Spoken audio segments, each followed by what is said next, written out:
से आरंभ होगा और दिवाली के बाद भाई दूज के साथ जिसका समापन हो जाएगा। ये सभी 5 उत्सव सुख समृद्धि और सौभाग्य से जुड़े हैं। सभी से पौराणिक कथाएं जुड़ी हैं और सभी का अपना धार्मिक महत्व है। उस दिन पूजा का शुभ मुहूर्त क्या है, विधि विधान क्या है, ये जानना समझना बहुत जरूरी है। देखिए हमारी स्पेशल रिपोर्ट।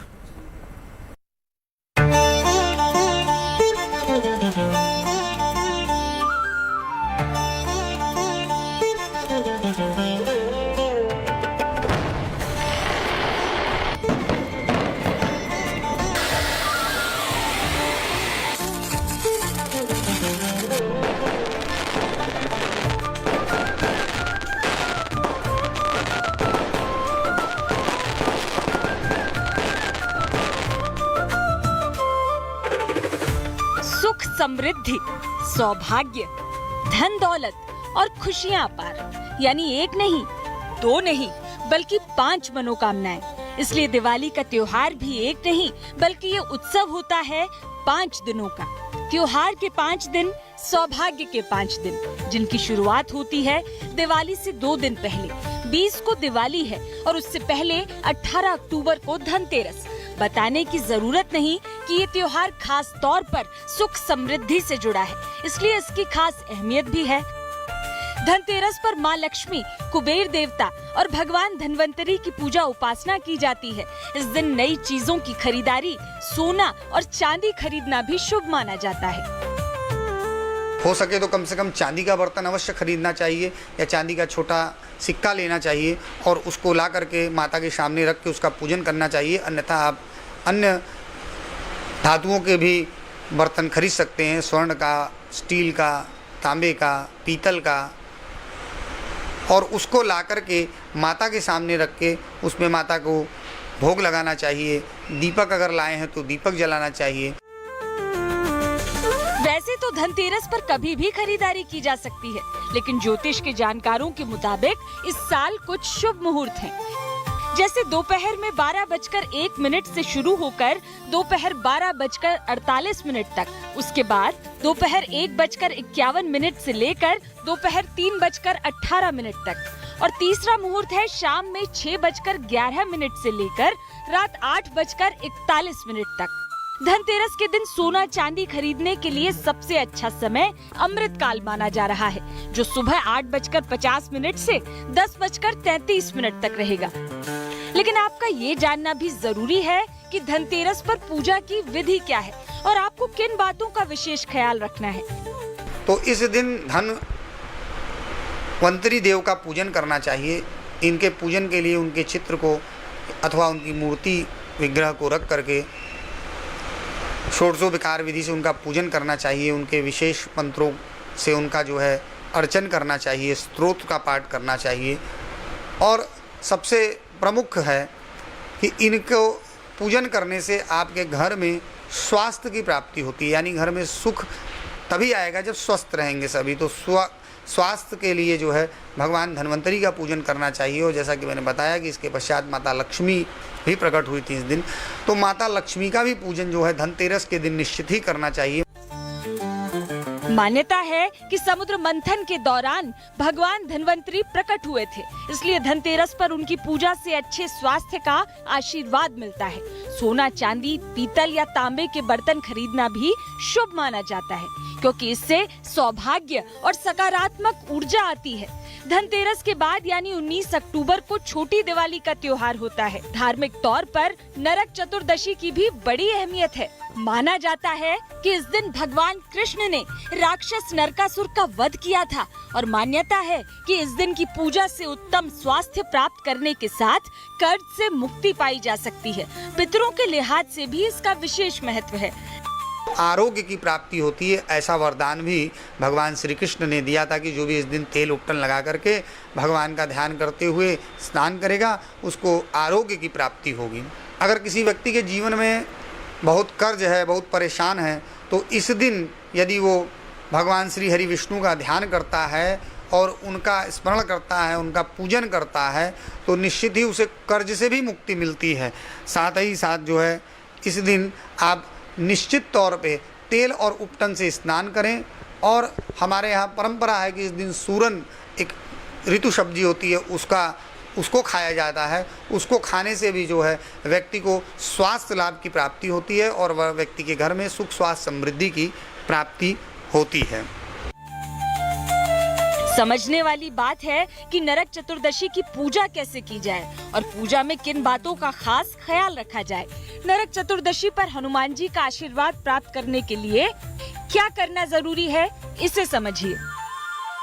इसी दिन भगवान हनुमान जी का भी जन्म दिन मनाया जाता है रात्रि में, तो इस दिन विशेष रूप से हनुमान जी की भी पूजा करनी चाहिए, क्योंकि हनुमान जी सभी कष्टों को हरने वाले हैं और हनुमान जी की पूजा करने से जीवन के सभी कष्ट दूर हो जाते हैं। तो हनुमान जी का रात्रिकालीन में जो है उनका जन्म इत्यादि का प्रकरण करना चाहिए, उनकी पूजा करनी चाहिए, उनका जो है श्रृंगार करना चाहिए, उनको महावीरी लगानी चाहिए और हनुमान चालीसा का पाठ करना चाहिए, उनको लड्डू का भोग लगाना चाहिए और हनुमान जी की विधि पूर्वक से पूजा करनी चाहिए। इस दिन अगर आप 14 दीपक जला करके दक्षिण दिशा में रखते हैं तो आपके जो 14 पीढ़ी तक के पूर्वज हैं उन पूर्वजों को भी जो है मुक्ति प्राप्त हो जाती है, ऐसा विधान बताया जाता है। इस दिन यम नाम के यम के लिए भी दीपक जलाया जाता है और उनसे प्रार्थना की जाती है कि वो हमें जो है हर प्रकार के कष्ट से मुक्त रखें।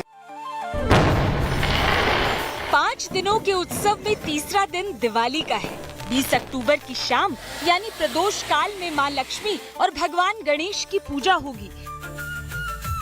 लक्ष्मी गणेश पूजन का सबसे शुभ समय शाम 7:08 से लेकर रात 8:18 तक है। इस अवधि को प्रदोष काल और स्थिर लग्न का संयोग कहा गया है, जो मां लक्ष्मी और भगवान गणेश की कृपा प्राप्त करने के लिए उत्तम माना जा रहा है। यानी दिवाली की रात पूजा के लिए करीब 1 घंटा 11 मिनट का समय होगा। सायंकाल 5:35 से और रात्रि में 7:12 तक का है। तो मेष लग्न भी व्यापारी दृष्टि से अगर देखा जाए तो बहुत सुंदर फलदायक है। उसके बाद वृष लग्न है। वृष भी स्थिर लग्न मानी जाती है। वृष लग्न सायंकाल 7:12 से 9:08 तक है। ये भी स्थिर लग्न है। इसमें पूजा करने से भगवती लक्ष्मी और कुबेर की कृपा हमारे ऊपर बनी रहती है। उसके बाद सिंह लग्न आती है, जिसको सर्वोत्तम माना जाता है। बहुत से लोगों की मान्यता है कि सिंह लग्न की पूजा करने से व्यापार में स्थिरता आती है।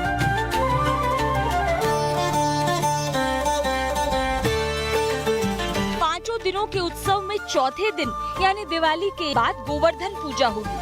ये त्योहार भगवान श्री कृष्ण की उस लीला की याद में मनाया जाता है जब उन्होंने गोवर्धन पर्वत को अपनी छोटी उंगली पर उठाकर ब्रजवासियों को इंद्र के प्रकोप से बचाया था। गोवर्धन पूजा का पहला मुहूर्त 22 अक्टूबर को सुबह 6:26 से लेकर सुबह 8:42 तक रहेगा।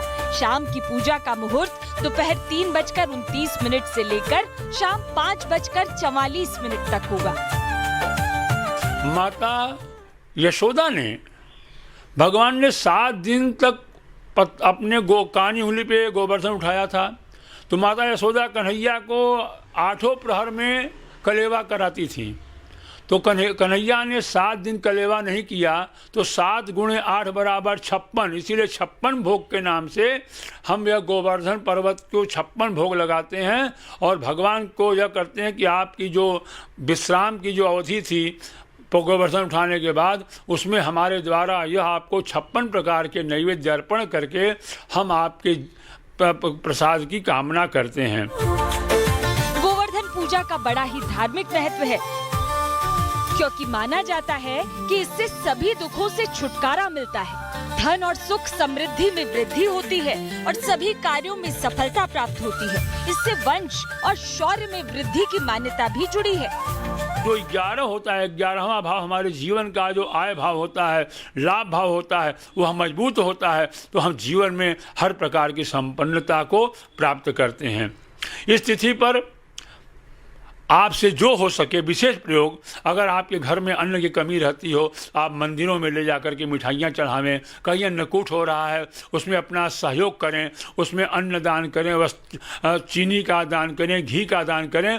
उस वस्तु का भगवान को भोग लगे, आपके जीवन में संपन्नता आए। दिवाली उत्सव का 5वां दिन भाई दूज का है, जो भाई और बहन के अटूट रिश्ते का प्रतीक माना जाता है। इस दिन भाई को टीका करने का मुहूर्त दोपहर 1:13 से लेकर दोपहर 3:28 तक रहेगा।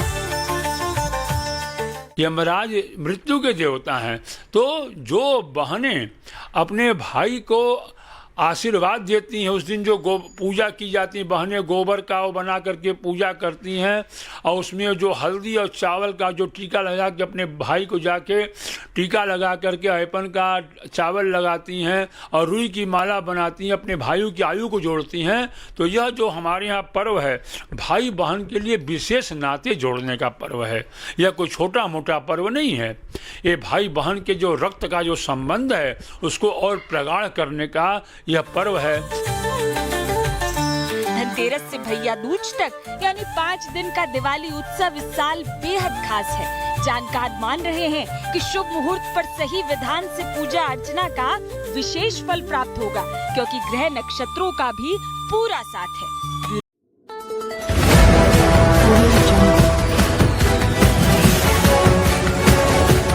MP लाइव टीवी आपको रखे अपडेट, सच जो हम आपको बताएंगे। ऐसी ही तमाम खबरों से अपडेट रहने के लिए MP live TV news channel को सब्सक्राइब करना ना भूले।